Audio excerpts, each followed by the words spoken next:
पूरी दुनिया में पक्षियों की 10,000 से भी ज्यादा प्रजातियां पाई जाती हैं।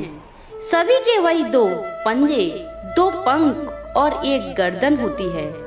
लेकिन इन्हीं में से एक ऐसा पक्षी है जिसकी एक अलग ही पहचान है, जो आसमान का सीना चीर के हजारों मीटर ऊपर 120 किलोमीटर घंटा की रफ्तार से उड़ता है, जो खुद के कई गुना अधिक वजन के शिकार को भी अपने पंजों पे दबोचकर उड़ जाता है और इसीलिए उसे पक्षियों का राजा कहा जाता है, जिसे हम बाज के नाम से जानते हैं। और एक बाज इतना ऊंचा मुकाम हासिल करता है अपनी ट्रेनिंग और अपनी पुनर्जन्म की वजह से। अगर आप भी इस दुनिया में एक मुकाम हासिल करना चाहते हैं तो एक बाज को बाज बनने का पूरा सफर आपको जानना बहुत जरूरी है, क्योंकि 25 से 30 की उम्र तक आने के बाद भी लोगों को रिस्क लेने से डर लगता है। लेकिन बाज के जीवन में शुरुआती रिस्क से होती है। जिस उम्र में बाकी पक्षियों के बच्चे चींची करना सीखते हैं, उस उम्र में एक मादा बाज अपने बच्चों को पंजों में दबोचकर हजारों मीटर आसमान की ऊंचाइयों में उड़ जाती है, उसे ये बताने के लिए कि तेरा जन्म आसमान का सीना चीर के सबसे ऊपर उड़ने के लिए हुआ है। तेरा जन्म पक्षियों का बादशाह बनने के लिए हुआ है। जमीन से हजारों मीटर ऊपर ले जाकर मादा बाज अपने पंजों से उसे छोड़ देती है और यही शुरू होती है उसकी हाई रिस्क ट्रेनिंग। वो चूजा जमीन की तरफ तेजी से गिरने लगता है। थोड़ा नीचे आता है तो उसके पंख खुलने लगते हैं। नीचे आते आते वो अपने पंख फड़फड़ाने लगता है, लेकिन वो अभी तक उड़ना नहीं सीखा है। वो जमीन से कुछ ही ऊपर होता है। उसे ऐसा लगता है कि कुछ ही सेकंड में उसका जीवन समाप्त हो जाएगा।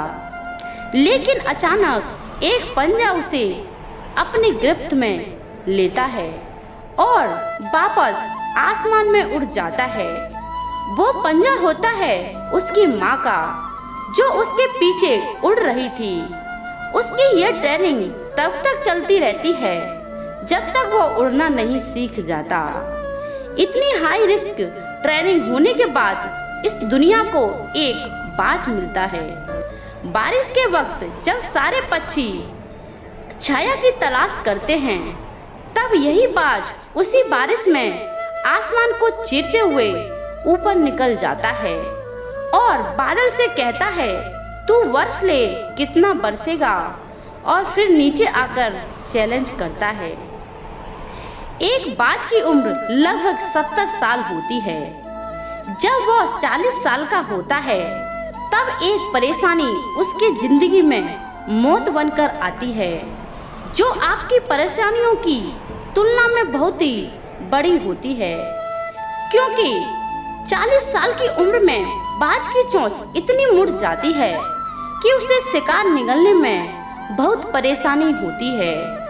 उसके पंख भारी हो जाते हैं, छाती से चिपकने लगते हैं, जिससे उड़ना बहुत मुश्किल हो जाता है। उसके पंजे लंबे और लचीले हो जाते हैं, जिससे वो शिकार को सही से पकड़ नहीं पाता। अब उस बाज के पास सिर्फ 3 रास्ते होते हैं। पहला रास्ता होता है वो अपने शरीर को त्याग दे।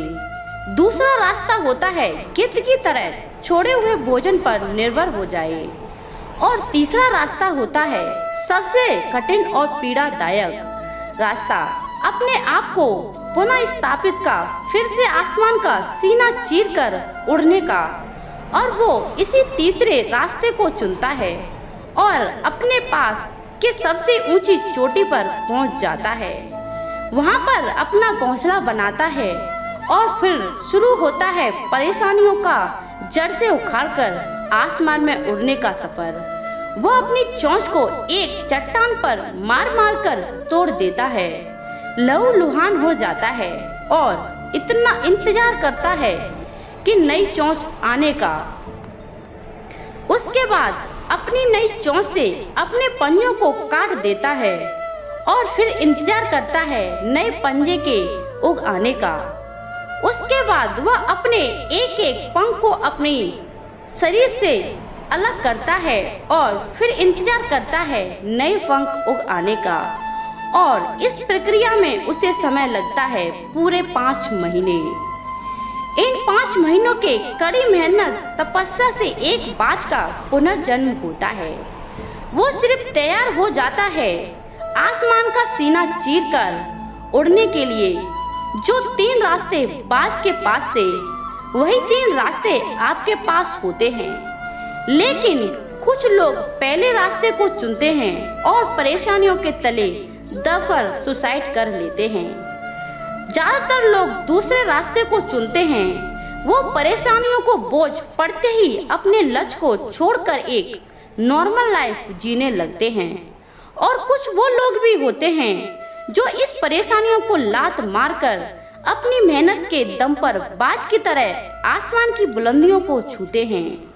तो दोस्तों, बाज की यह ट्रेनिंग हमें बहुत बड़ी सीख देती है कि अगर रिस्क लेना पड़े तो लो, अपने फील्ड में अपने आप को इतना ट्रेंड कर लो कि उस दुनिया में आपसे ऊपर उड़ने के बारे में सोचकर लोगों के पसीने छूट जाएं। तभी आप अपने फील्ड के बादशाह कहलाओगे। तो दोस्तों, आपको ये जानकारी कैसी लगी कमेंट बॉक्स में जरूर बताना। वीडियो देखने के लिए बहुत बहुत धन्यवाद।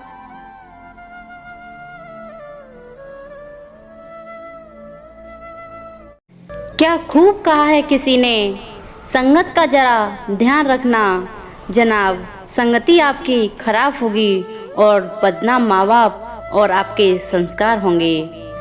ऐसे ही एक बार की बात है। एक बार एक जंगल में बहुत बड़ा पेड़ था और उस पेड़ पर एक बाज ने घोंसला बना रखा था।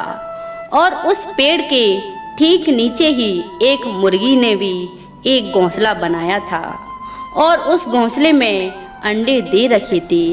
एक दिन एक बाज का अंडा उन मुर्गियों के अंडों के बीच आकर गिर जाता है। जब अंडे फूटते हैं तो उनमें से एक बाज का बच्चा बाहर निकलता है और निकलने के बाद वह यह सोचकर बड़ा होता है कि वह एक मुर्गी का बच्चा है। वह हर एक सारे काम को करता है बाकी मुर्गियों की तरह, जैसे छोटे छोटे कीड़ों को खाना, जमीन पर अनाज के दानों को खोजना, मुर्गियों की तरह पंख फड़फड़ाना।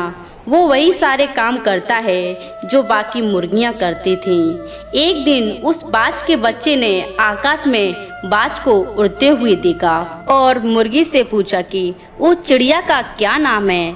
तो मुर्गी ने जवाब दिया, वह एक बाज है। तो बाज के बच्चे ने पूछा कि हम उसकी तरह ऊंचा क्यों नहीं उड़ सकते।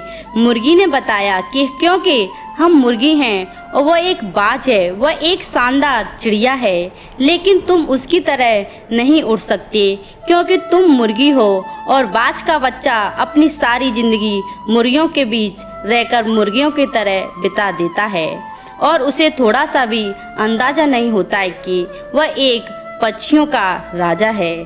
तो दोस्तों, कई बार हम भी अपने अंदर के बाज को मार देते हैं, मुर्गियों के बीच रहकर मुर्गियों की तरह बन जाते हैं। हम भी उस बाज के बच्चे की तरह एक गलत माहौल में प्रवेश कर जाते हैं और उन छोटी सोच वाली मुर्गियों के साथ रहते हैं जिनका कोई अस्तित्व ही नहीं है। और इसी की वजह से हम अपने अंदर के बाज को कभी जगा नहीं पाते हैं। इसलिए उन मुर्गियों के बीच से निकलो और बाजों के बीच जाओ जो तुमसे भी ज़्यादा स्मार्ट है, जो तुमसे भी बड़ा सोचता है। क्योंकि आपके बाज होने का तब तक कोई मतलब नहीं है जब तक आप छोटी सोच वाली मुर्गियों के बीच अपना ज़्यादातर समय बिताते हैं। तो दोस्तों, मैं आपको जैसी संगत वैसी रंगत रखोगे तो आपको वैसा ही असर पड़ेगा। अगर आप अपने कम नॉलेज वाले या कम स्मार्ट वाले लोगों के साथ रहते हो तो आप उनसे स्मार्ट तो रहोगे लेकिन आपकी ग्रोथ कभी नहीं होगी। तो दोस्तों, हमको बुरी संगत से दूर रहना चाहिए, तभी हम कुछ कर पाते हैं। तो दोस्तों, आपको ये जानकारी कैसी लगी कमेंट बॉक्स में ज़रूर बताना और इस वीडियो को ज़्यादा से ज़्यादा शेयर ज़रूर कर देना।